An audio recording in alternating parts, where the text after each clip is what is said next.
Hello, listeners, and welcome to Bite-Sized Tales, the Flash Fiction audio podcast. In this week's story, we explore what it means to be a Grim Reaper in training and what it's like to have death as your boss.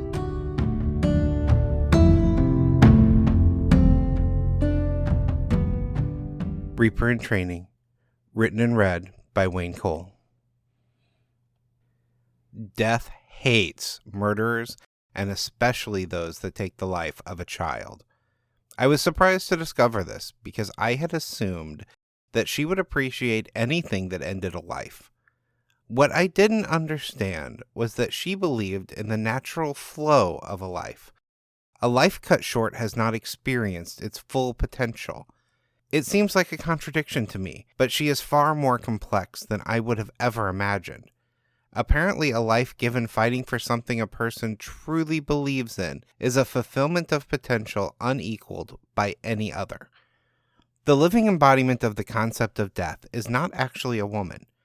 She takes a form comfortable to the person interacting with her, and in my case, it just happens to be a 22-year-old goth girl that I had a crush on in college. There is something truly disconcerting to feel the immense power radiating off of someone wearing a Got Blood t-shirt and black jeans. From what I understand, if there were more than one of her Reapers in training interacting with her, we would all see and hear something customized to ourselves. It actually hurts my head to think too hard about it. I could tell this job was not going to be pleasant with her arrival. The ground shook as a bolt of lightning struck it, burning a 10-foot radius. We were not in reality, but a place between this world and the next. It felt real to me, though, and I recoiled on instinct. She was angry, and barely holding that anger in. I logically knew that she would never lash out at me for something I had no part in, but fear seldom listens to logic. I recoiled from her out of a sense of self-preservation.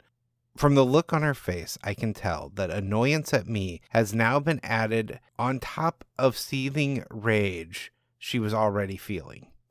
Get up, dumbass. I did mention that her form personality was created from my memories, didn't I? Her message always come through clear, but filtered through my own awareness. Like I said, it gives me a headache to think about it. Sorry, Gigi, you just startled me. When she'd first recruited me, I decided I needed a name other than Death to call her, so I came up with Gigi. It was a play on the letters G and G, which were short for Goth Girl. I still felt weird reducing a being with such power to that level of a nickname, but she didn't seem to have an issue with it at all. I suppose self-consciousness goes out the window when you're a force of reality.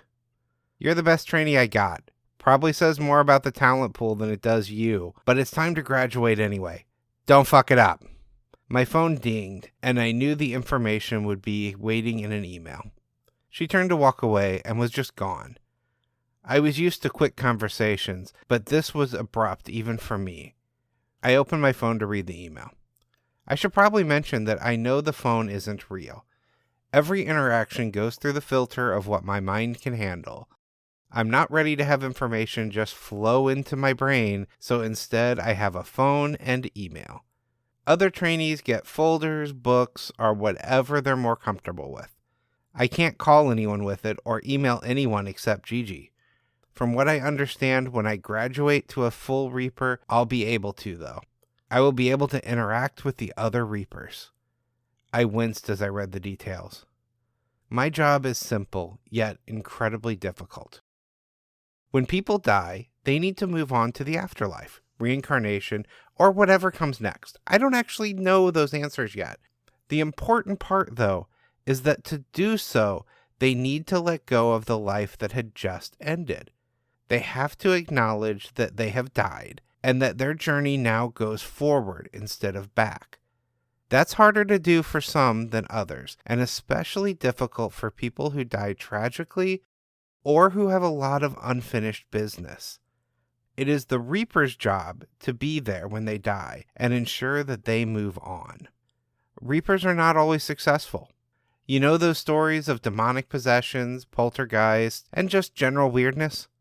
Most of them are fake, But the ones that are real probably started with a Reaper failing. If we can't successfully get the spirit to move on quickly, they become twisted and angry. It's a horrible existence where you're trying desperately for closure that will likely never come. If it does somehow come, you have already been changed too much to move on. That's where Reapers come in. Every single Reaper is a spirit that refused to move on, but somehow managed to return to sanity. I suspect there's another force of nature out there helping that to occur, but have no proof of such. We all know what it means to fail because someone failed us, and we don't want anyone else to go through what we did. That is why Reapers are so dedicated to their job. Whatever comes next is denied to us, so we need a purpose here. I looked down at my final test and felt tears in my eyes. It was a young one. I've been told that they are the hardest to convince. They have nothing but loose ends and often are not formed enough to even understand what has happened. They're often raw and undefined enough that if we do fail, they don't even get the option of becoming a Reaper. I've not done one solo yet, and I'm terrified of failing. It is then that I realize I know the name. This is my nephew, and I'm the only one standing between him and a nightmarish eternity. The fear slowly fades away into determination. I will not fail him, I think, as I turn and walk through the tunnel of light that'll lead me back into reality. It's time to go to work.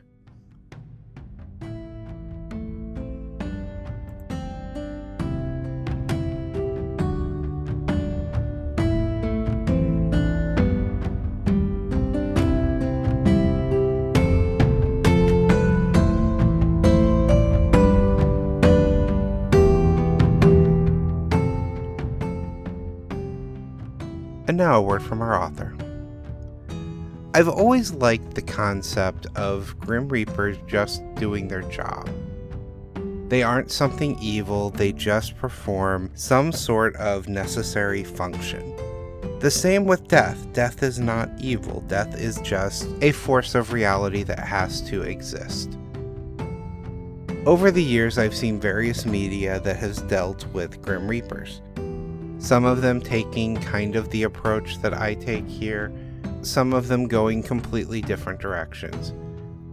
The most important thing to me, though, when doing the world building in this story was just to create the concepts and leave the reader wanting more.